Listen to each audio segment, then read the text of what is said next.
So the final category, the fourth category of templates, is called the overflow category.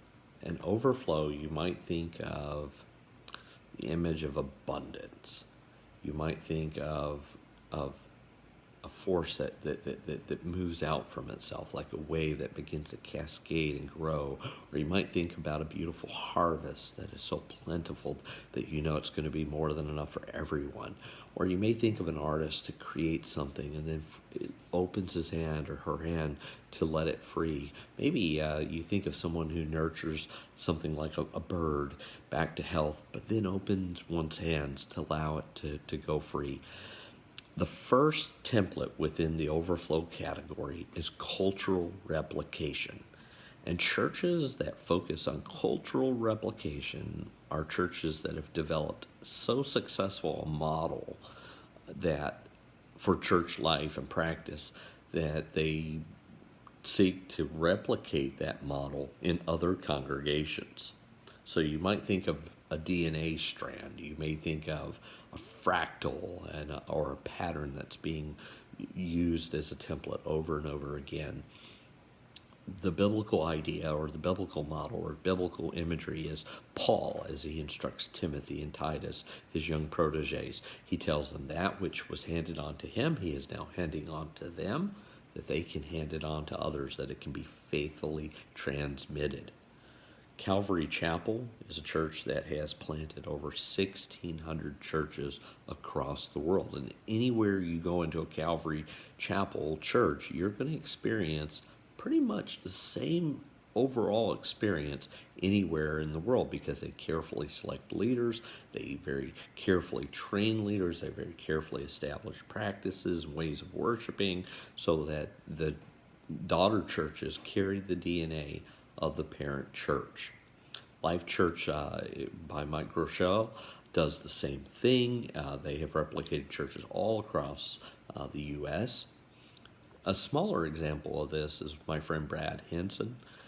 Brad was a church planter in Paducah when I was planting a church just outside of Paducah. He and I and another church planter were close friends, but Brad was the more talented of the three, and Brad planted not only one church, but ended up planting a network of churches that all shared a similar strategy, vision, values, and they were just very much in line with each other, and it successfully carried the DNA of the church planter who planted them.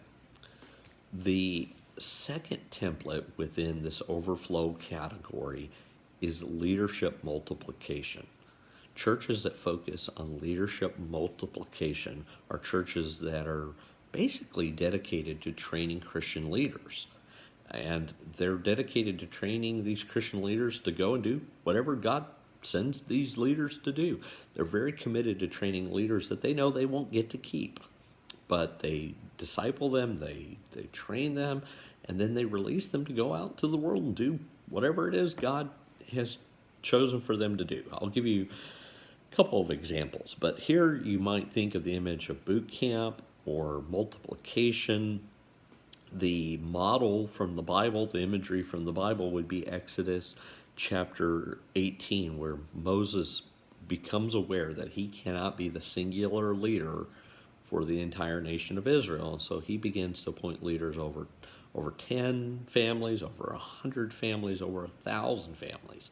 He shares the leadership burden with others, and they thus are able to lead the whole nation together, something that Moses would not have been able to do by himself. I can think of two ministries that have been very, very good at this that I've experienced. One of them is the Navigators. The Navigators is a ministry that targets college students, and it has a very intentional program and process for bringing people to Christ and discipling them and helping them to become disciple makers. And it has discipled tens of thousands of college students all over the world, if not quite a lot more. And so the impact of the Navigators has just been tremendous. I personally was discipled by the Navigators, and so I'm a product of, and my ministries have been the product of that intentional discipleship, leadership, training model. Another ministry that I can think of is my brother-in-law's church in Western Kentucky, Christian Fellowship. Even though Christian Fellowship is not a really large church, it may be 400 people, they have trained missionaries and church planters that are now serving all over the world. This little bitty church in a little bitty community in a rural state has been responsible for starting probably more churches than I can count. They train leaders, they equip them, they build them up, they give them the confidence, and then they just commission them and send them out into the world. And these folks have started churches all over the world. It's just an incredible model, a very selfless model by which they give up some of their very best and brightest for the sake of the Great Commission. And then finally, the last template, I have to look at this one. This one is called Anointed Application. Let me just even double check that. Anointed Application.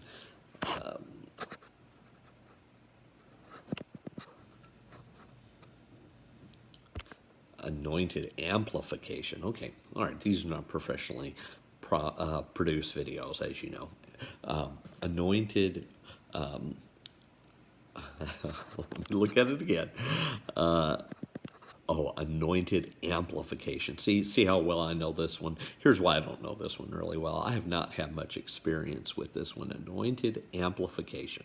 Okay, so the idea here is that not all leaders are created equal. Not all Bible teachers and preachers are created equal. In every age, there are a handful of teacher preachers who are just so profoundly dynamic that their ministry itself is almost a phenomenon, right? So, you can think of the Apostle Paul, who stood head and shoulders above a lot of the early Christian leaders. Peter, James, but there were probably only about maybe 3, 4, 5 in the earliest days of Christianity, and there's never in any age been just a bunch of them. I mean, you don't get a John Wesley or a Charles Spurgeon very often. And that's why I don't have a lot of experience with this model. I've not been in a church where we've had this caliber of leader, and I don't consider myself this caliber of leader. But to give you an example of this kind of church would be Bellevue Baptist in Memphis and Christ Church, also in Memphis. Both of these churches have historically had as their lead preacher one of the best preachers in the entire world. And so they put a lot of their focus on the teaching and gifting of this individual. And when they select their next leader, they're very, very careful to look for somebody of this caliber again. And they leverage and they focus on and they build a lot of their church ministry around the gifting of this caliber of leader. Obviously, this is a template that only a very small number of churches really can use because, truthfully, God just doesn't create many of these caliber leaders. And so the vast majority of churches around the world have to rely on pretty ordinary men and women who are their clergy leadership, and that's okay. But for some churches, this is the model or part of the model that they need to really build around. And some churches have been very successful. Again, Charles Spurgeon, the Metropolitan Baptist Church in England. I mean, that church was built around that ministry. And historically, even after Charles Spurgeon, they continue to have those kind of high caliber leaders. I expect Bellevue Baptist and Christ Methodist to probably continue in this model over time. I don't know if it would ever be a model we should consider, but since it's one of the templates, I wanted to at least lay it out. Though it took me 3 times to get the name right.